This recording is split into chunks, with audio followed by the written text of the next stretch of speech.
বিরাট কোহলি নামের মতো মাঠেও বিরাট মাপের ক্রিকেটার। বাংলাদেশ সিরিজ দিয়ে ৮ মাস পর টেস্টে ফিরছেন। কোহলির দারুণ কামব্যাকের প্রত্যাশা ভারতীয়দের তো আছেই। পাকিস্তানের সাবেক ক্রিকেটার বাসিত আলীর বাজির ঘোড়াও এই ব্যাটার।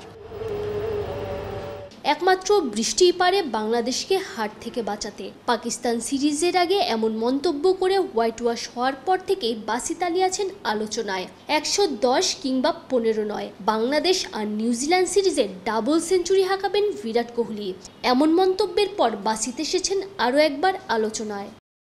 ইংল্যান্ড সিরিজে বিরাট ছিল না, শ্রীলঙ্কা সিরিজে সে ভালো পারফর্ম করেনি, কিন্তু বাংলাদেশ ও নিউজিল্যান্ড সিরিজে আপনারা বড় সেঞ্চুরি দেখবেন।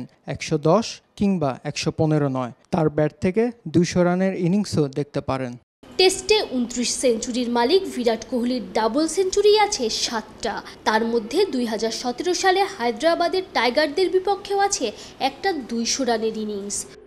পরিসংখ্যান বলে বাংলাদেশের বিপক্ষে যেই ৬ ম্যাচে কোহলি খেলেছেন গড় ৫৪-এর উপরে।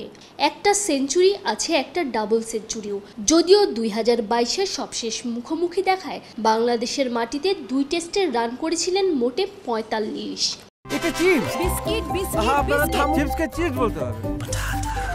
আপনারা শান্ত হন, প্রাণ পটাটা চিপস নাকি বিস্কুট খেয়ে বুঝে না। তবে নিজের দিনে কোহলি বরাবরই ভয়ঙ্কর। তাই বাসিত আলী কি বলছেন কিংবা পাকিস্তান সিরিজে তার প্রেডিকশন ভুল হলেও ভারতীয় এই ব্যাটারকে সামলাতে টাইগার বোলারদের বিশেষ পরিকল্পনা তো থাকারই কথা।